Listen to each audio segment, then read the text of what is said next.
Sejarah berdirinya ASEAN.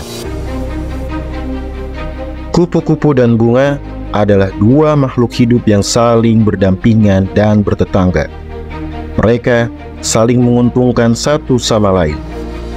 Bunga menyediakan nektar yang merupakan makanan kupu-kupu, sedangkan kupu-kupu membantu proses penyerbukan yang ada pada bunga.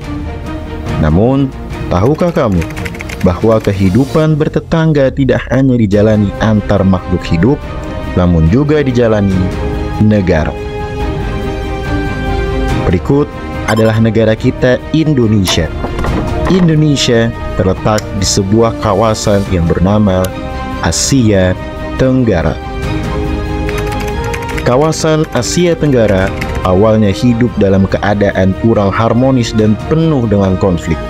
Di antaranya yaitu konfrontasi antara Indonesia dan Malaysia yang terjadi tahun 1963 sampai 1966. Ketika itu Indonesia dipimpin oleh Insinyur Soekarno dan Malaysia dipimpin oleh Tunku Abdul Rahman. Konfrontasi tersebut bahkan berujung pada konflik bersenjata yang akhirnya baru berakhir damai tahun 1966. Tidak hanya konfrontasi Indonesia dan Malaysia, terdapat pula Perang Vietnam Utara melawan Vietnam Selatan tahun 1955 sampai 1975. Perang tersebut memakan banyak korban jiwa dan akhirnya baru selesai melalui perjanjian perdamaian Paris.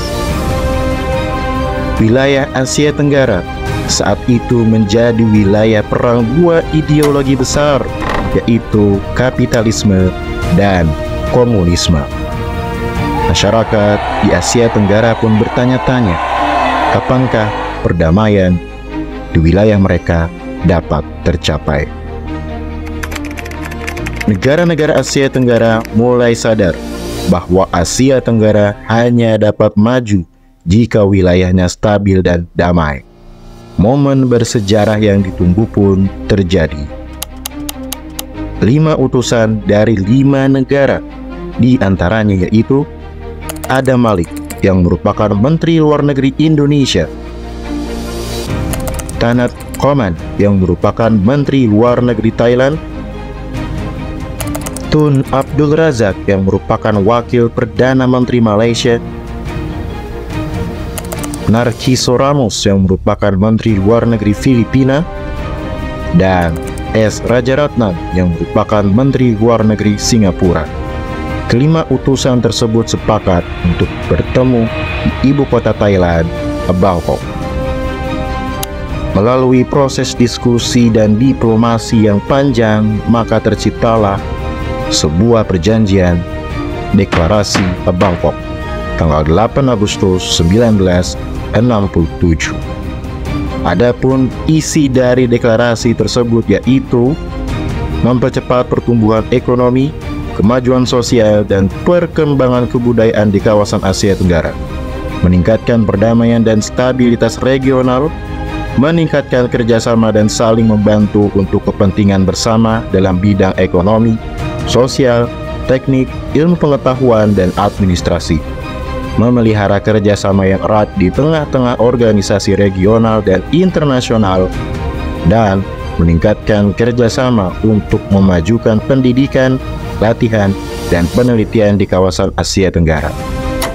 Deklarasi Bangkok juga menjadi pertanda berdirinya organisasi regional bernama ASEAN, Association of Southeast Asian Nations, atau Perhimpunan Bangsa-Bangsa Asia Tenggara.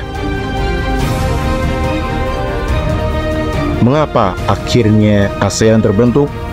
Walaupun negara-negara di Asia Tenggara memiliki perbedaan, terdapat 4 persamaan utama, yaitu persamaan letak geografis, persamaan budaya, persamaan kepentingan, dan persamaan sejarah. Saat ini, negara ASEAN telah terdiri dari 11 negara, yang artinya seluruh negara di Asia Tenggara telah bergabung di ASEAN. Di antaranya yaitu Myanmar, Thailand, Laos, Kamboja, Vietnam, Filipina, Malaysia, Brunei Darussalam, Singapura, Indonesia, dan terakhir Timor Leste. Sekali layak terkembang, maka pantang bagi kita untuk pulang. Dan sekali perdamaian tercipta, maka pantang bagi kita untuk berperang dan merana. Semoga persatuan di antara negara Asia Tenggara ini dapat terus kita rasakan. Terima kasih sudah menyimak sejarah berdirinya ASEAN. Semoga dapat menambah khazanah keilmuan kalian. Jangan lupa untuk klik tombol subscribe, like, dan nyalakan lonceng untuk menerima updatean informasi bermanfaat lainnya. Wassalamualaikum warahmatullahi wabarakatuh.